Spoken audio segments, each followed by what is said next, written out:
प्यारे भाई और बहनों, मेरा नमस्कार स्वीकार हो। हम आज आपके लिए धार्मिक प्रवचनों में यानी इसका वर्णन होगा कि तैत्तिरीय उपनिषद में बताया है कि आगे पीछे कहे हुए वाक्य का पूर्ण रूप से आकर्षक करके उसके साथ संबंध जोड़ लेने से असत आदि शब्द ब्रह्म के ही वाचक सिद्ध होते हैं। यानी इसमें दे रखा है तैत्तिरीय उपनिषद में 3, 2, 7 एवं छांदो उपनिषद 3 और 19 और 1 में पहले असत ही था, यानी सृष्टि नहीं भई थी, बाद से पहले असत ही था, इसी से सत उत्पन्न हुआ है। यहाँ असत का अर्थ मिथ्या का व अभाव नहीं है, बल्कि यह अप्रकट ब्रह्म का वाचक है। बृहदारण्य उपनिषद में असद के स्थान पर अव्याकृत शब्द का प्रयोग हुआ है। इसका अर्थ अप्रकट ब्रह्म ही है।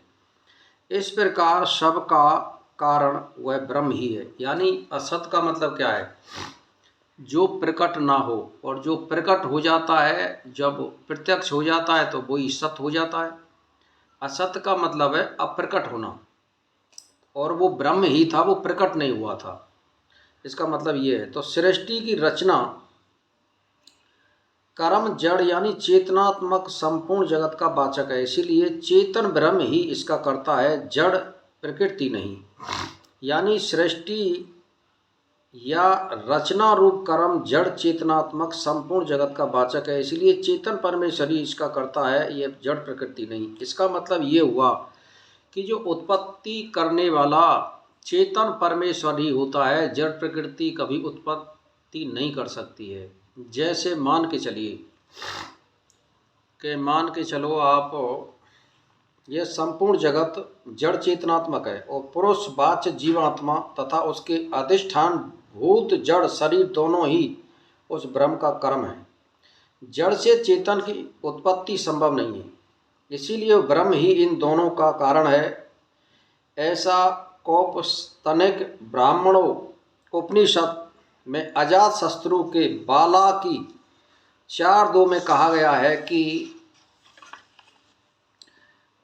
यदि कहो कि इस प्रसंग में वाक्य शेष में जीव और मुख प्राण के बोधक लक्षण पाए जाते हैं, इसलिए प्राण सहित जीव ही ज्ञेय तत्व होना चाहिए। यहाँ ब्रह्म यहाँ ज्ञेय नहीं है, उसका निराकरण पहले किया जा चुका है। प्राण और जीव ज्ञेय नहीं हो सकते, इससे त्रिविध उपासना का प्रसंग उत्पन्न हो सकता है, उपस्थित हो सकता है, इसीलिए एक ब्रह्म ही ज्ञेय है। इसका निराकरण पहले सूत्र में किया जा चुका है।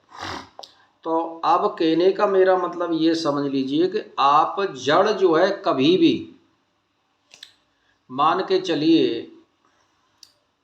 कि किसी हम पौधे को लगा देते हैं, मान लो आप, और इसमें आप पानी भी दे दें और पृथ्वी पर ही इसको गाड़ दें, और वायु भी लग रही है, और अगर इसमें चेतन शक्ति नहीं आए, चेतन का मतलब है परमेश्वर की शक्ति, तो वो वृद्धि को प्राप्त नहीं कर सकता है। सारी चीज मिलने के बाद, तो कहने का मेरा मतलब ये, इसमें चेतन शक्ति जो होती है वो परमपिता परमात्मा की होती है। जैसे मान के चलो किसी जीव के अंदर पुत्र या पुत्री या कोई अन्य पशु के कोई जीव पैदा होता है, और वो जीव पूर्ण रूप से बन जाता है वहाँ अंदर, तो आपको अनुभव में ये आया होगा कि कभी कभी बालक होने पर रोता है और कभी कभी नहीं रोता है। इसका मतलब ये होता है कि जैसे आपने उसकी नाभि से नाल को काटा, या तो तब उसमें सांस प्रवेश करेगी, यानी जीवात्मा प्रवेश कर रहा है अब उसमें।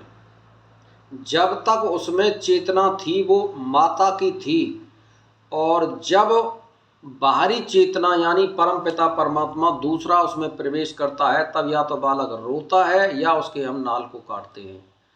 तो कहने का मतलब चेतन शक्ति अब उसमें प्रवेश कर रही है, और पहले से वो केवल संपर्क करती थी, यानी आना जाना ये लगा रहता। पूर्ण रूप से स्थायी रूप से वो गर्भ में से बाहर आ जाता है, तब वो स्थायी निवास बनाती है। तो फिर वो अब चेतन शक्ति उसमें आ गई तो उसमें सारी चीज़ की उपस्थिति हो जाती है, यानी उसमें बुद्धि का पूर्ण रूप से विकास होगा, सभी अंगों का विकास होगा। और जब वो हो रहा था माता की चेतन शक्ति के द्वारा, और कुछ उसमें आत्मा अपना प्रभाव गिरती रहती है। तो इसका मतलब ये होता है, तो जड़ चीज कभी भी वृद्धि नहीं प्राप्त कर सकती, चेतन शक्ति ही केवल उत्पत्ति कर सकती है। इसका मतलब ये होता है उत्पत्ति करने वाला चेतन शक्ति है। तो इसमें दे रखा है कि जीवात्मा मुख प्राण के लक्षणों का वर्णन ब्रह्म को ही जगत का कारण बताने के लिए हुआ है, क्योंकि ऐसा मानने से ही पहले की हुई प्रतिज्ञा की सिद्धि होती है। ऐसा आश्मर तत्व आचार्य मानते हैं। यानी आचार्य आश्म रथ्य का मानना है कि अजातशत्रु ने जो यह प्रतिज्ञा की थी कि मुझे ब्रह्म का स्वरूप बताऊंगा, इससे यही सिद्ध होता है कि ब्रह्म ही जगत का कारण है। शरीर छोड़कर परलोक में जाने वाली ब्रह्म ज्ञानी का इस प्रकार ब्रह्म में विलीन होना दूसरी श्रुति में भी बताया गया है, जहाँ जीवात्मा मुख प्राण का वर्णन पर ब्रह्म को ही जगत का कारण बताते हुए के लिए है।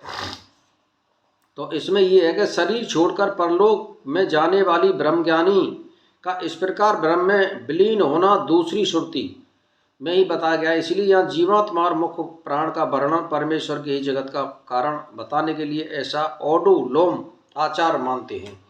यानी ये इसमें निष्कर्ष ये निकल के आ रहा है कि जो भी कुछ ये हमें जितनी वृद्धि को प्राप्त हो रहे हैं, पेड़ पौधा या पशु पक्षी या प्राणी, इसमें अंतर्यामी रूप से चेतन शक्ति काम करती है, जिसको आप उसकी आत्मा मानते हो, जीवात्मा मानते हो। ये परब्रह्म की ही शक्ति दूसरे रूप में कार्य कर रही है। तो मेरा तो कहने का मतलब ये है कि भाई बहनों से कि आप सदग्रंथों का ही अध्ययन करें और परमात्मा का मनन करें और विचार करें, और इस तरह आप मुक्ति की ओर बढ़ें। और आप मुक्ति की ओर बढ़ोगे तो हमारी जो आत्मा होती है वो भी प्रश्न होती है, और इसमें परमात्मा भी प्रश्न होता है। रही बात पैसे वाले की या धन दौलत की, उसको देना होगा तो देगा और नहीं देगा तो नहीं देगा। आप कर्म करते चले जाइए। श्रवण मनन यानी अच्छे ग्रंथों का अध्ययन और 2-3 घंटा परमात्मा का चिंतन ध्यान या मतलब मंत्र का जाप ये करते रहिए और परमार्थ की ओर बढ़ते रहिए, और ज़्यादा गप या गपोड़ों से दूर रहिए और साधु संगत कीजिए, और अपना सुबह शाम ईश्वर में लगे रहिए। और बीच की जो प्रक्रिया है दिन में आप अपने दैनिक कार्यों को भी करते रहें। मेरा तो यही मतलब है, बस इसी में सार है, इसी में सब कुछ है। जो मिलना है वो मिल जाएगा, नहीं मिलेगा तो कोई बात नहीं है। परमात्मा मिल गया तो सब कुछ मिल गया, परमात्मा नहीं मिला तो आपको जीवन का सार कुछ भी नहीं है। बस ये समझ लो आप। तो मैं जो रोजीना आपके लिए बता रहा हूँ, अगर इसको शाम को सुनोगे तो आपके हृदय में कुछ बैठेगा। और परमात्मा कोई आदमी ने प्रत्यक्ष परमात्मा नहीं किया है और उसकी आत्मा जागृत हो गई है, तो वो सारे चीज़ों की तुम्हारी पल पल की निगाह रखती है। निगाह तो सबकी रखती है, लेकिन तुम्हारी आत्मा जागृत ना होने के कारण तुम्हें उसको मालूम नहीं पड़ेगा। और अगर तुम्हारी आत्मा जागृत हो जाती है तो तुमको वो ये बता देगी इशारों से कि तुमने यहाँ पे ये गलती की है। चाहे तुम जाने या अनजाने में गलती कर रहे हो, लेकिन तुमको इशारे में बता देगी कि यहाँ पे तुमने गलती कर दी।